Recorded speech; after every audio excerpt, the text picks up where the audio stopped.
Hello, everyone, and welcome to NFRW on the Issues. We're coming to you live from NFRW headquarters in Alexandria, Virginia.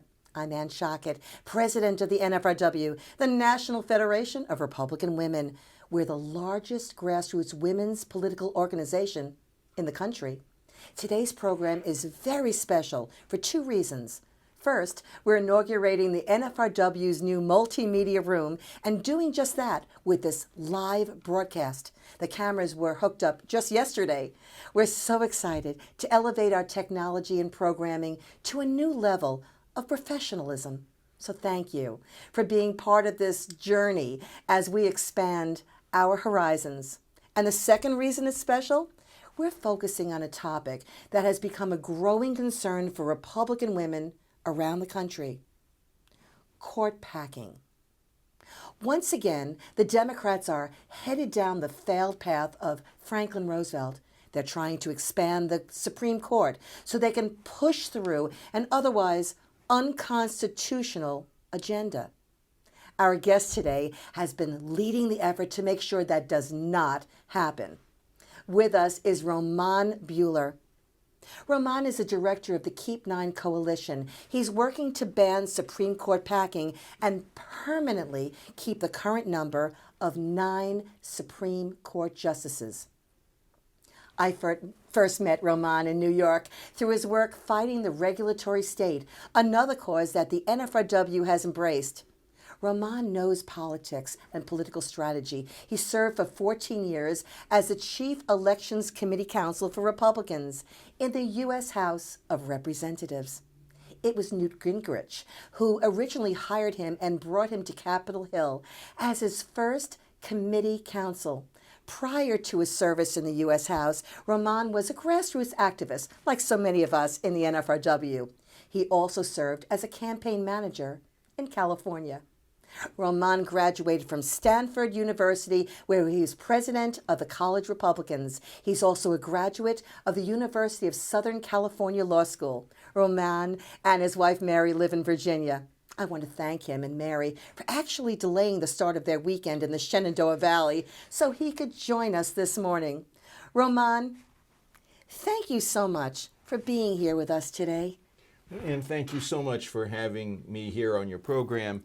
And thank you for having this wonderful organization, which is, as you say, the largest women's grassroots organization in the country. And since 1938, for 83 years, Roman, we have been so involved in political activities and civic activities at all levels, the local, state, and national. So let's talk a little bit now about why you're here, the origins of the Keep 9 Coalition. And Roman, would you give us a little background? Sure. So we've been watching political developments over the years. As you mentioned, my work over the last few years has focused on trying to curb the abuses of the administrative state by requiring that regulations be approved by Congress, and certainly appreciate the fact that NFRW has supported that effort. But as we were watching developments on Capitol Hill, we began to notice something very disturbing, and that is that starting around 2018, people on the progressive side of the political equation began to talk about the strategy of packing the Supreme Court. Now, some of your listeners may be familiar with the history, but I think it's helpful to start at the beginning. The Supreme Court is not, the size of the court is not set in the Constitution. It can be changed by law, which means a majority of the House, a majority of the Senate, and a presidential signature can change the size of the court. And in the first 75 years of the Republic, Congress 7 times passed measures to either expand or shrink the size of the court. And there was one period of 6 years, where the Congress first expanded the size of the court, then they shrunk it, and then they expanded again, all for political advantage. And people said, this is not right. And so after 1869, a tradition grew up that the court was going to be independent, that Congress wouldn't manipulate the size of the court for political advantage. And that tradition held until 1937.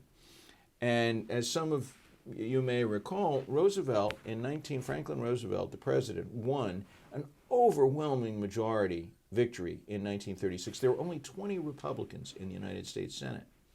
But Roosevelt didn't like some of the decisions of the Supreme Court, and so he thought, what a great idea. I'm just going to appoint 6 of my friends. We're going to expand the court from 9 to 15, and I'm going to put 6 of my friends on the court. But what he didn't expect was there was a bipartisan outcry. People said, no president should have that much power. The Supreme Court should be independent. It shouldn't be a puppet of whoever happens to control Congress and the White House. And so Roosevelt's plan was overwhelmingly defeated. And in fact, in the next election, Roosevelt's party lost very many seats, and his ability to govern was severely impaired. In fact, if it hadn't been for World War II, he might not have even been able to run for a 3rd term. That's an interesting history. I just want to know if you can explain more in depth about the actual Keep 9 Amendment and what it does. Right. So when we saw this effort begin again, when we saw Democrats and particularly progressive Democrats begin to talk about expanding the court, people said, well, we could just say, well, we oppose that. But the problem is that if you just oppose the effort at the time, you don't have any permanent protection against packing the court. And if you look at American history, about every 25 or 30 years, the left side of the political equation wins a supermajority. They did it in 1912 with Wilson. They did it in 1935 with Roosevelt. They did it again in 1965 with Lyndon Johnson, and again in 2008. And our concern is that the next time the Democrats have control of Congress, decisive control, they will do 3 things. First of all, they will get rid of the filibuster. And we're seeing that now. And the second is they will probably try to admit new states. And the reason they want new states is because they want more votes in the Senate. And then with that expanded majority in the Senate, progressives are talking about expanding the size of the court. And we can't stop that permanently unless we have a constitutional amendment to ban Supreme Court packing. Now, people say constitutional amendments are very hard, but this amendment is overwhelmingly popular with the voters, and it's very, very simple. All it says is the Supreme Court of the United States shall be composed of 9 justices. 13 words, shortest amendment to the Constitution.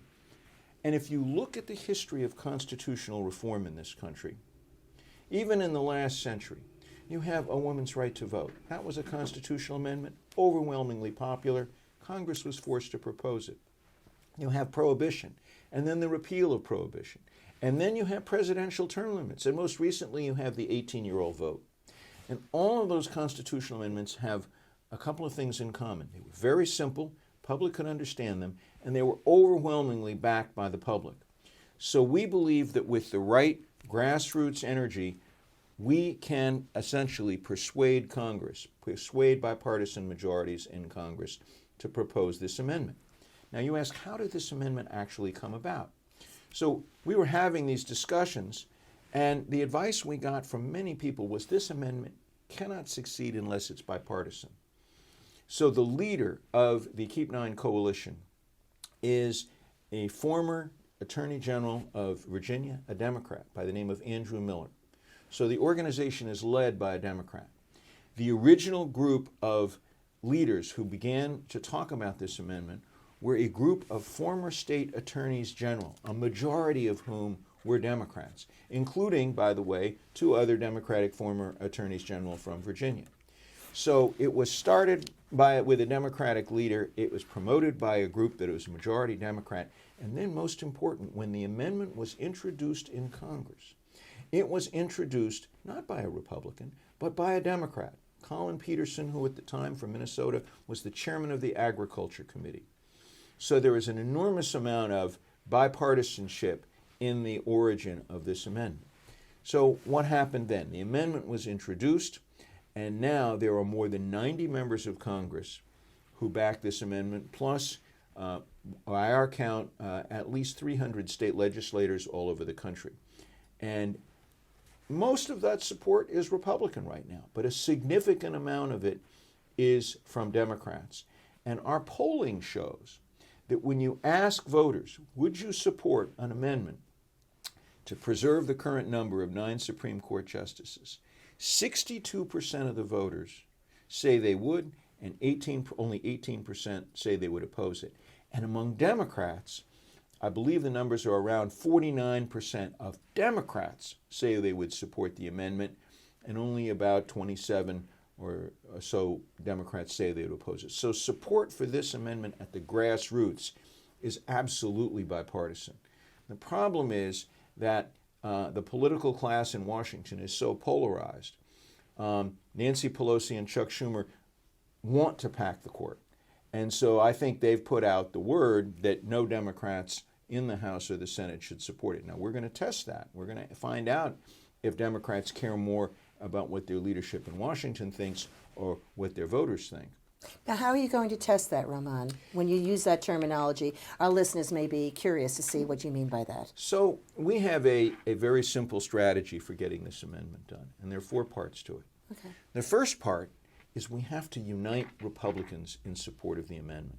Now, we've already done a lot of that work. The Republican National Committee has unanimously endorsed the Keep 9 amendment. We're very pleased that the National Federation of Republican Women has endorsed the Keep 9 amendment.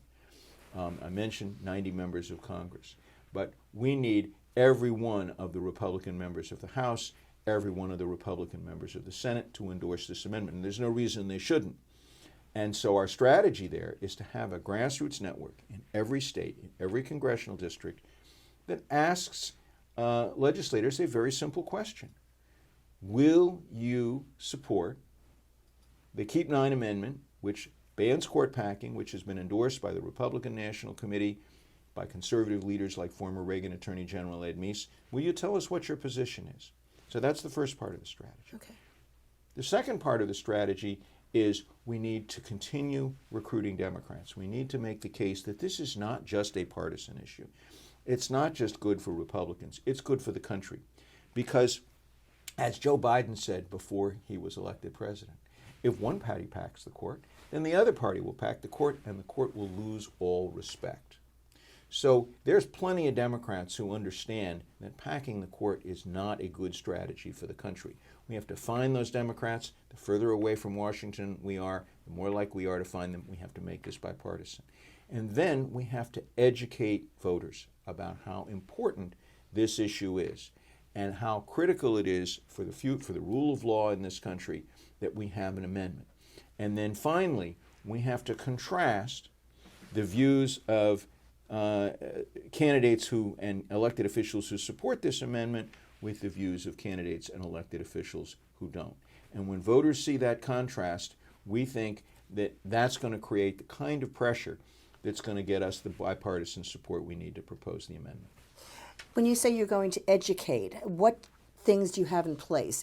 Besides, you have a website, and I'd love for you to mention what that is for our listeners. What is the URL of your website? The website is very simple. It's www.keep9.org. That's easy. So anybody can go to keep9.org.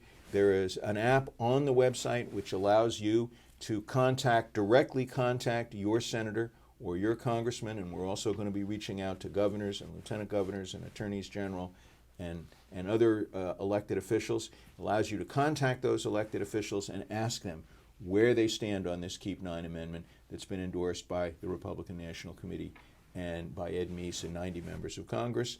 And of course, when you're talking to Democrats, we can talk about the fact that it's got bipartisan support, that it was originally introduced by a Democrat. We have tens of thousands of members in the National Federation of Republican Women, and they have meetings online, virtually as well as in person by now.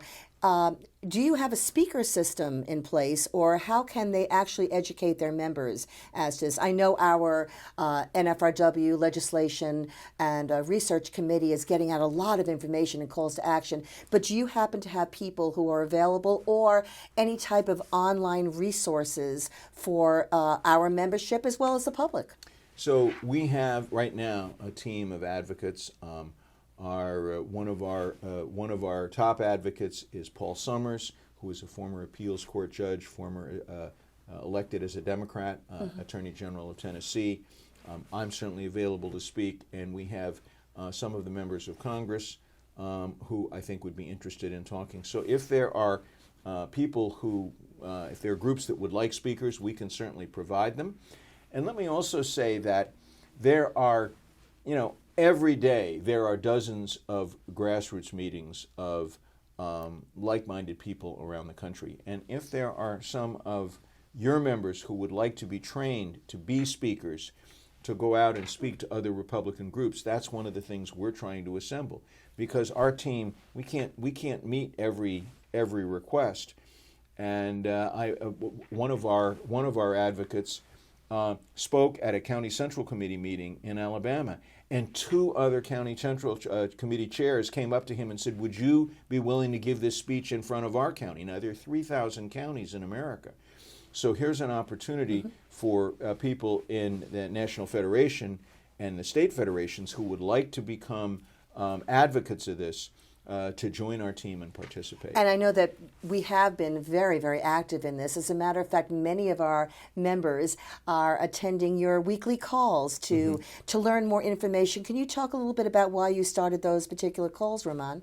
Well, any grassroots organization involves building a team. And so every week at 9 o'clock Eastern, 8 o'clock Central, 6 o'clock Pacific, we have a grassroots leadership call for an hour. And we start by having everybody on the call introduce themselves, because we want people to get to know each other. This isn't just about top-down. This is about bottom-up and team building across the country. And so any of your members who are interested in participating in that call, we would welcome them. And if it gets too big, we may break it up and we may have a series of regional calls. But we want people to feel as though they're part of a team, because that's the only way we're going to get an amendment done like this. And anybody who reads the history of the amendment that gave women the right to vote, it was an incredible effort. It was one of the most incredible grassroots efforts in the history of the planet, not just the history of the country. And we've got to replicate that if we are going to preserve one of the most valuable things about our republic, which is an independent Supreme Court. Absolutely. And the call should only get too large that you have to add more calls. That's Ramon. Right. You said that this coalition was originated by a Democrat, and we know that the late Justice Ruth Bader Ginsburg actually supported the concept of keeping 9 Supreme Court justices. And you started talking about some of the Democrats who are involved and some of the statistics. Who actually, again, are the prominent Democrats who are backing keeping the number at 9? And also, in your estimation, since this right now seems to be primarily a partisan issue, will this, in your estimation, expand to be a bipartisan one? Well, I would say that right now the polling shows that this is a very bipartisan issue. The only place it's a partisan issue is in Washington, because Washington is so divided and so polarized. And we can't prove this, but we think that Pelosi and Schumer have basically told the members of the Democratic caucus in the House and the Senate, say anything you want about court packing, but don't support this amendment, because we've got to keep the door open for court packing when we eventually get a majority. And so, for example, we have former state attorneys general around the country. These are people who, because they're formers, they don't have to listen to the political bosses in Washington. And so that's really the core of our support. So Andrew Miller, and we have Democrats, former Democratic attorney generals from North Carolina, from New Mexico, from Maine, all over the country who support this. One of our leading supporters at the state legislative level is the senior Democrat in the New Hampshire state legislature, Lou D'Alessandro. And he was the former president of the Council of State Governments. And, he told me a year ago, he said, this court packing, this is not a good idea for the country. We've got to make this bipartisan. And Colin Peterson, who introduced the bill, he understood that. And there's some other Democrats who have told me privately that they think this is a good idea, but politically, because there's so much pressure right now, they can't speak up, and they're hoping maybe they'll speak up in the future. But I don't think this movement is going to be led by Democrats at the top of the pyramid. It's going to be led by Democrats at the grassroots level. And one of our strategies, which your members may be able to help with, we all have neighbors and friends who are Democrats. And our goal is to find 20 Democrats in each state who will say, yes, I'm a Democrat, I support Democrats, but I think we need an independent Supreme Court. In 100 years, we're going to really miss an independent Supreme Court if we don't have one. And so I will join this coalition. Now, that would be 1,000 grassroots Democrats from all over the country. And we can draw the contrast between politicians in Washington who only look at what's good for their party and people around the country who are looking at what's good for the country. And again, our number one Democratic opponent of court packing was Joe Biden in 2019 when he said, I don't support court packing. If one party packs the court, the other's going to pack it, and we'll lose all respect. Now, that Joe Biden was absolutely right.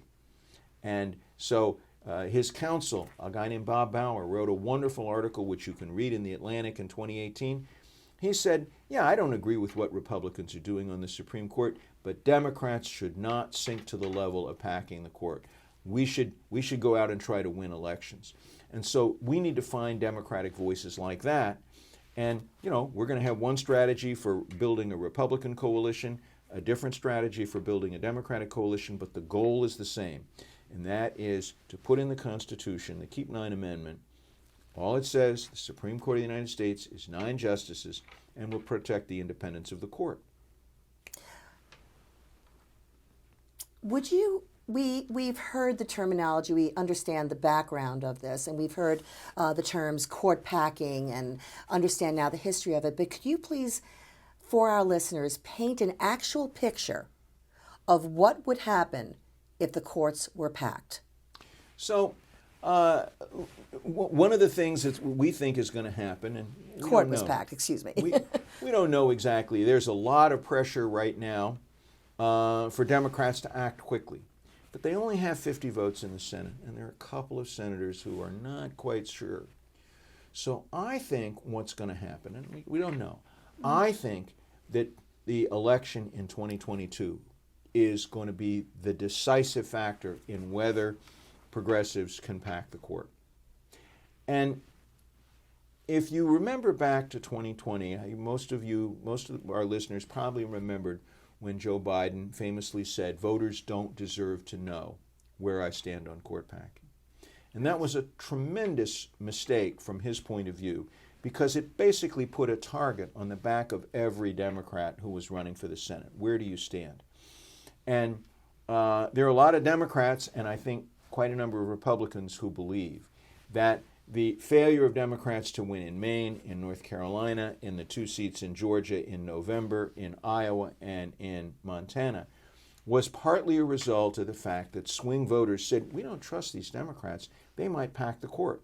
And even small swings in independent voters can change the results of the election. So the Democrats, I think, lost the election for the control of the Senate and very nearly lost the election for president because of the court packing issue.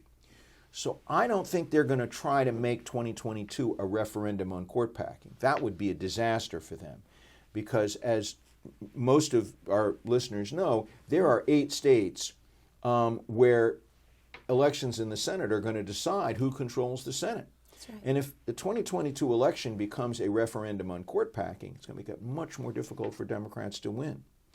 So I think what they might do is play hide the ball.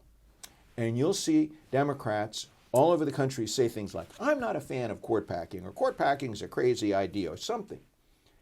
But they'll never say that they support an amendment to ban it. And we've got to ask that question. And if a Democrat does the right thing and says, yes, I'm against court packing and I'm going to support the bipartisan Keep 9 Amendment to make sure it never happens, then court packing's off the table in that election. They have a better chance of winning. I don't think that's what they're going to do. And I think that's very, very important, what you just said. We have to ask them, where do you stand on that? That's right. When and how do we do that, Roman? So it's a 2-step process. The first step is we've got to unite Republicans in support of the amendment, right? It's hard to ask a Democrat, will you support the Keep 9 amendment, if the Democrat can say, well, senator and congressman in my state don't support it either. So we need every Republican senator to say, I support the Keep 9 amendment, and every Republican member of Congress. And we need every Republican candidate to say it. Yes. And it's not going to be hard. It just requires asking them. Okay. And once we've got the Republican Party, Republicans supporting it, and once we have some Democrats who support it, we can go to Democrats and say, okay, here's a bipartisan amendment. Will you support the Keep 9 amendment? And if they say yes, wonderful. They become part of the permanent firewall against court packing. But if they say no, we can say, so you say you're against court packing, but you won't support an amendment to ban it. You say you're not going to rob the bank tonight, but you're not turning in your mask and your gun, and you're not going down to the police department and registering your fingerprints. So maybe you want to rob the bank tomorrow night. And I think swing voters, are going to be very suspicious of candidates who claim to oppose court packing but won't support the Keep 9 amendment. And I think if this issue is properly developed, one of two things will happen. Either Democrats will support the amendment and we may get it passed sooner than we expect, or if 2022 becomes in part a referendum on will Democrats agree to ban court packing, it could decide key races. It could actually decide races in those 8 states. And you think if only 0.5% of the voters decide to switch their vote because they're suspicious of a candidate who seems to be evading the question on Keep 9, that could decide who controls the Senate in 2022, and the same issue could decide who wins the presidency in 2024. That's why this issue is so important. I think you bring up a great point. I know that's what our NFRW Legislation and Research Committee keeps on emphasizing in our calls to action. And by the way, you can see them on Facebook, on our website, through our newsletter, Capital Connection. In our calls to action, we emphasize what to do and also accountability. Accountability is so important. So you have to be able not just to say the words, but also act upon them. That's so important, Roman. Absolutely. So you talked about the support from the public. I actually have to say I'm pleasantly surprised to see those numbers. How many people are actually supporting this amendment? Do you feel that the education that you have been promoting has been getting to these people? Because I know that we're not reading and really hearing about very much of this on the news, that's for sure. This is not something that the media seems to want to discuss very much, at least not that I'm aware of. Well, it's very interesting because we've seen in the media in the last few days this push by Democrats to get rid of the filibuster.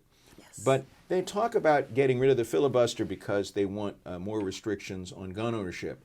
Or they talk about getting rid of the filibuster because they want different rules on voting that they think will help them. But you never hear them talk about getting rid of the filibuster for the real reason that many of them want to get rid of the filibuster, which is to pack the court, because they know that that's unpopular. Can we take a step back for a Sure. moment? Because you are a political strategist and you're a political expert. Please explain to people exactly what the filibuster means and the importance of the filibuster so we can then move on to see how that will affect Keep 9. Right. So right now there is a rule in the United States Senate, a long-standing rule, that requires 60 votes to shut off debate and vote on an issue. And that rule has been around for a long time, and defenders of it say that it prevents one party from simply imposing its view, and it gives the minority the ability to force debate on an issue, and it encourages bipartisan compromise. Now, all of these arguments were made eloquently by Joe Biden and other senators at many times in the last 20 years. Absolutely. And in fact, yesterday a Republican senator read Joe Biden's 1-hour speech defending the filibuster, defending the 60-vote requirement. But two things have happened, which in my view are very bad. The first is that there is a Senate rule which says that to change the rules, it takes a 2/3 vote. Yes. And over the last 20 years, and I'm sorry to say, senators in both parties have developed a strategy called the nuclear option, which allows the Senate to break its own rules in a way that would never be allowed in a private company or even in a lot of other government entities. But it allows the Senate to ignore its own rules and essentially change its rules by a majority vote. And the nuclear option, in my view, is the original sin, because if the Senate is a lawless body, it means there are no rules. And then the second problem is that now Democrats want to use that strategy to eliminate the 60 vote requirement for legislation. And there's really a bigger issue involved. And that is, there's some people who believe that our system ought to have strong checks and balances on the abuse of federal power. And there are other people who believe that we ought to strengthen the power of the majority so it can do anything it wants. And I call that the tyranny of the majority approach, that the majority should have no limits on its power. And we're now at a very critical crossroads where we're going to decide whether the majority can break down these checks and balances. And one check and balance, of course, is the 60 vote requirement. Another check and balance on the power of the majority is the independence of the Supreme Court. And there is a faction on the progressive side of the equation that is so intent on their agenda, the Green New Deal, restrictions on gun ownership, restrictions on religious liberty, empowering the bureaucracy to rule by regulation. They have a whole list of things the they want to do. ramifications are limitless, actually, That's what you're saying. And they want to break down checks and balances so they can impose their agenda, which in almost every case involves more government control over people's lives. And, you know, if you want to look at where this is headed, Elizabeth Warren and Bernie Sanders are now talking about a wealth tax. Yes. Now, a wealth tax is a very polite way of saying anything you have, the government can take and give to their friends, right? It's confiscation. Mm-hmm. And fortunately, the Constitution doesn't authorize such a tax, right? The 16th Amendment authorizes an income tax. But of course, if the Democrats can pack the court, then there's no way to stop them. And so every aspect of our freedom is on the line. We have historically depended on the Supreme Court to defend our constitutional rights, to defend Second Amendment rights, to defend free speech, to defend religious liberty, to defend our ability to make elected officials accountable. And if the Supreme Court becomes the puppet of whoever happens to control the majority in Congress, those protections are gone. And you know, people, my friends on the Democratic side, talk about all the gains they could make. But the problem is not a partisan one, right? Tyranny can come from either side of the political spectrum. And so it's really critical at this point that we protect these checks and balances, and the 60 vote requirement and the requirement that rules in the Senate be changed by a two-thirds vote instead of just, you know, done by a majority vote. Those are critical protections, and we need to pay more attention to preserving them. Would you just repeat again, what is the current status of the Keep 9 Amendment for our listeners? Right. So right now, the Keep 9 Amendment has been introduced in the House and the Senate. In the House, it is H.J. Res. 11. There are now I believe, 73 members of the House who support the amendment. In the Senate, it's been introduced as S.J. Res. 9. That's 9 for 9 justices. There are now 18 U.S. senators who are co-sponsors of S.J. Res. 9. And so our goal is to reach out to Republicans and Democrats and ask them, will you co-sponsor H.J. Res. 11, the Keep 9 Amendment in the House, S.J. Res. 9, the Keep 9 Amendment in the Senate. We are also working at the state level. So recently, 16 secretaries of state who are responsible for election administration issued a statement urging their colleagues and people in Washington to support the Keep 9 Amendment. We're trying to do the same thing with attorneys general and with governors.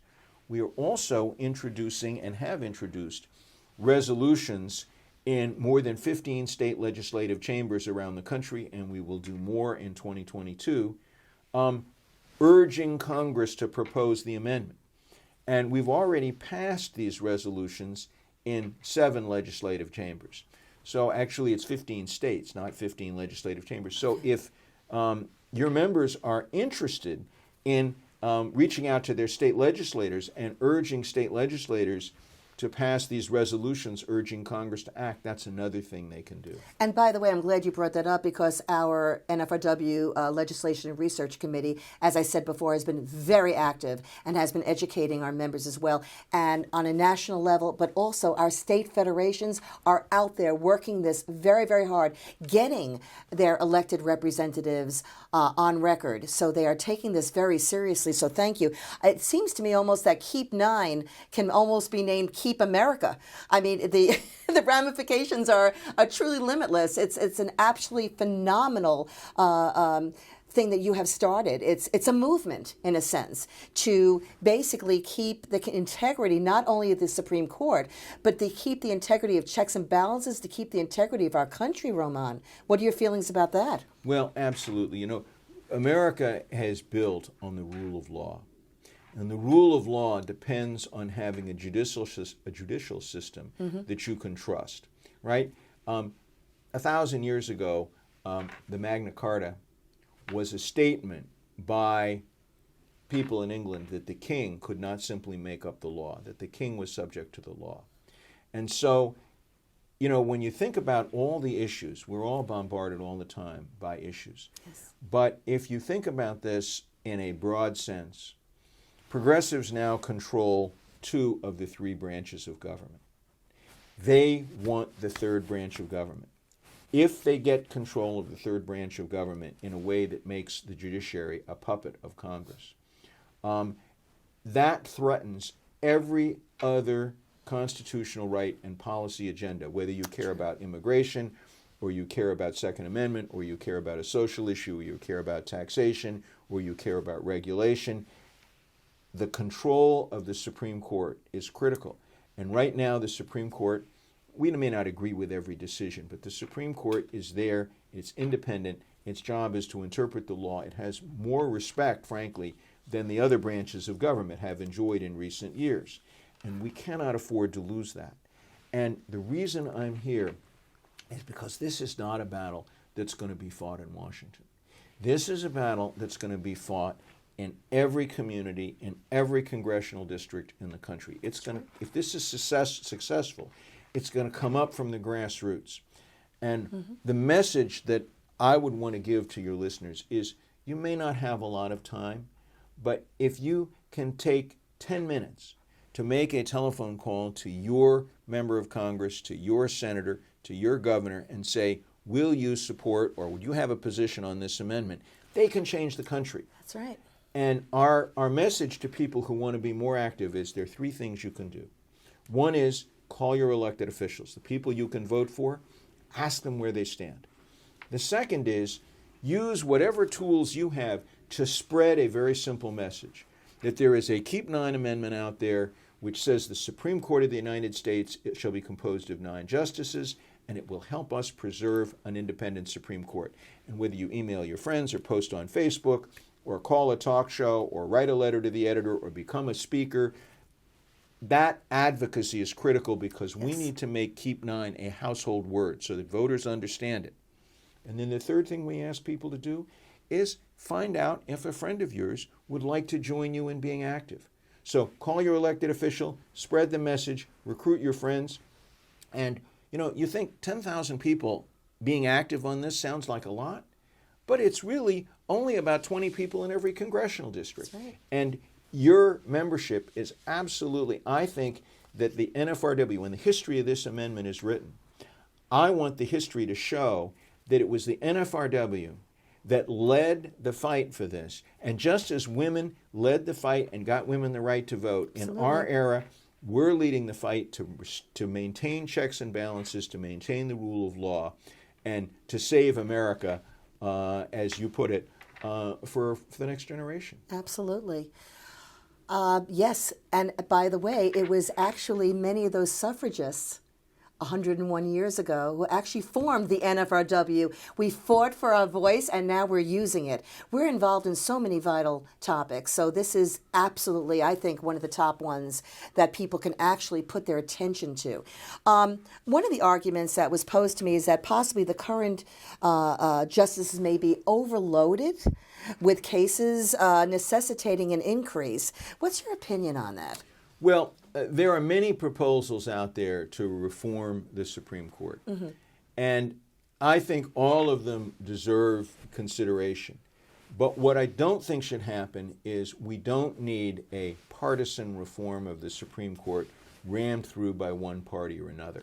And so what I tell people who favor different kinds of reforms on the court is, first, let's put the number of justices in the Constitution so that no party can ram a partisan solution down. And then we can have a conversation about whether we should change the structure of the court in a way that doesn't give one party or another an advantage. Absolutely. Roman, I'm so proud that the NFRW has been in the forefront supporting the Keep 9 Amendment as we do with so many critical issues. This is a top action item for us, and I'm just so pleased that you're here with us today. Again, I'd like to recognize the hard work of our Legislation and Research Committee, and it's chaired by Debbie Buhler, by the way, of Indiana. We are a national organization. You've worked with Debbie. She's wonderful. She's Isn't she great? amazing. Oh, yes. my gosh. And I know that you know our political director, Terry Hauser. We have a great organization here. I'm so sorry to say that we've reached the end of this show. The time has gone by way too quickly. But before we wrap up, I'd like to know if you have any final thoughts to share with us. Well, I think the one thought that I would like to share is we have an opportunity together to make a difference. This country has been built from the grassroots up. And sometimes we expect our leaders in Washington to do the work, but on this issue, we're going to have to do the work. And so I would just say to people, if you want to participate in this, reach out to Ann, reach out to our website, www.keep9.org. If anybody wants to reach out to me, my email is leaders@keep9.org. I'm happy to talk to anybody out there who wants to be a grassroots leader of this. And again, I want to thank you for the opportunity to participate in this exciting effort with you.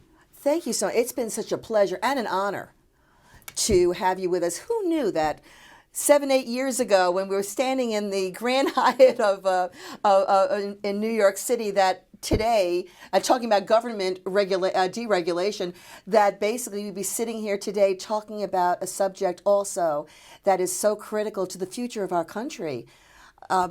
Thank you so much for your patriotism for our country and also for your leadership on this issue, Roman. Thank you, Ann. Thank you for your leadership, too. Thank you. Well, for all of us listening out there, thank you for your interest also in this critical matter. The National Federation of Republican Women is involved in so many vital issues that directly affect our communities, states, and nation, and I hope that you'll join us in the fight to protect the integrity of the U.S. Supreme Court. The liberal forces behind court packing are increasing their activism, and it's time for us to increase our resolve. NFRW is committed to keeping America strong by standing proudly for an independent Supreme Court that will protect our constitutional rights. Let's all get involved. You can find information regarding the Keep 9 Amendment at nfrw.org. I'm Ann Shockett. Thank you so much for joining us during this first live broadcast from our new multimedia room. Till we meet again, in person or virtually, be well and be safe.